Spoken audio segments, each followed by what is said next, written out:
So to fix this problem, head straight to your phone menu and try to scroll and search for HMRC app. So when you see HMRC app, yes, your finger to tap on it for some while.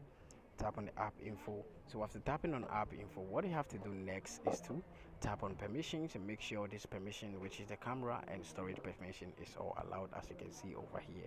So after doing this, go back and tap on force stop, then you tap on OK. Now tap on notifications and make sure this show notification is turned on. After that, you have to check for the general notification, secured message, help to save, self assistant. Make sure all are turned on like this. Then after that, you go back, then you tap on the storage and cache, then you tap on the clear cache.